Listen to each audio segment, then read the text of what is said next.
Vamos lá. Eu trouxe aqui inicialmente para vocês a questão da dor na coluna, lombalgia, né? Alguns critérios de indicação para você radiografar aí uma coluna lombar, né? Com dor lombar não traumática, né?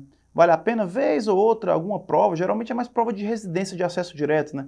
Mas vez ou outra, alguma prova aí, Taro já cobrou, eles cobram alguns desses critérios, tá?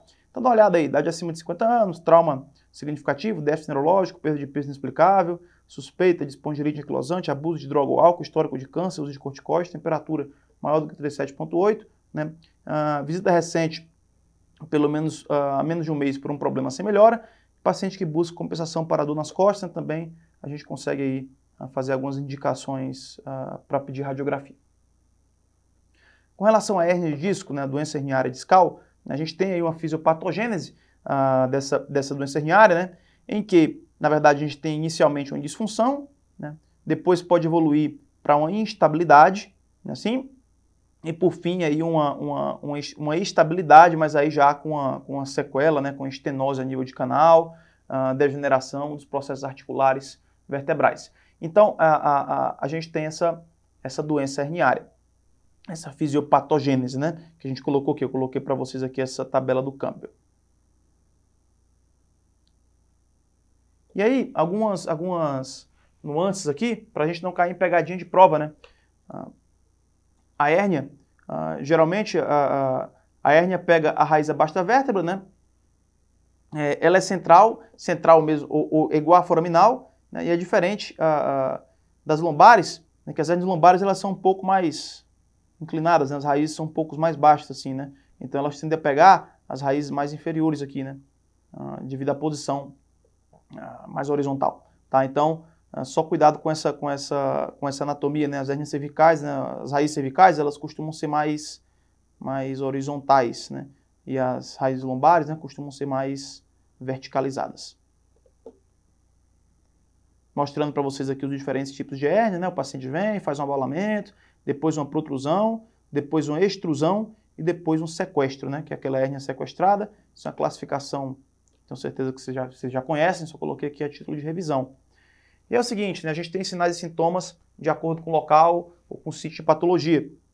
Sinais e sintomas relacionados à própria coluna, né? Você vai ter dor na região, né, do local, na região do pescoço interoscapular, pensando aí numa lesão cervical.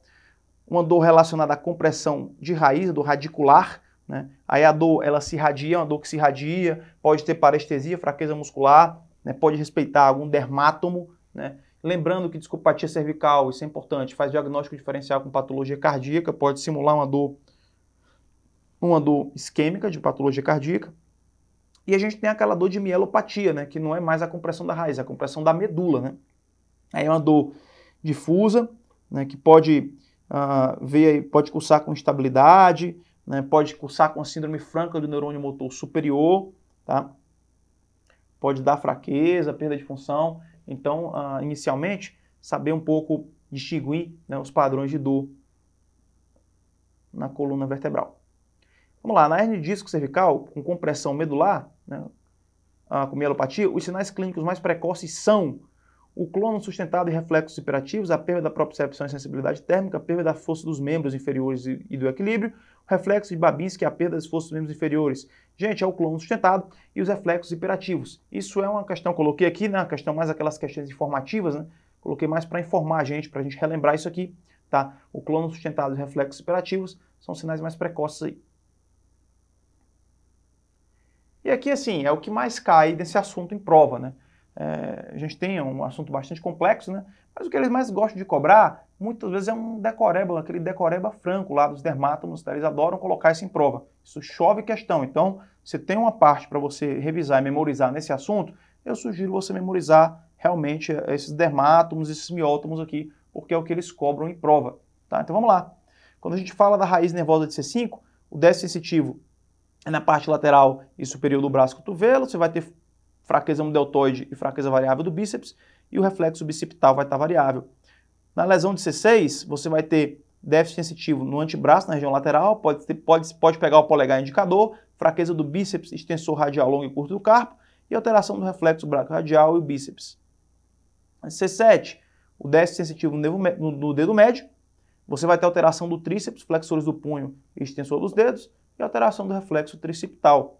C8, o dedo anelar, a sensibilidade, a fraqueza muscular dos interósseos, dos flexores dos dedos e o flexor ulnar do carpo, e você não vai ter nenhuma alteração reflexa. T1, você vai ter um déficit sensitivo na região medial do cotovelo, fraqueza dos interósseos, né, e não tem nenhuma alteração reflexa. Mostrando para vocês aqui, né, os dermátomos. Vale a pena conhecer aí pelo menos de C5 a T1.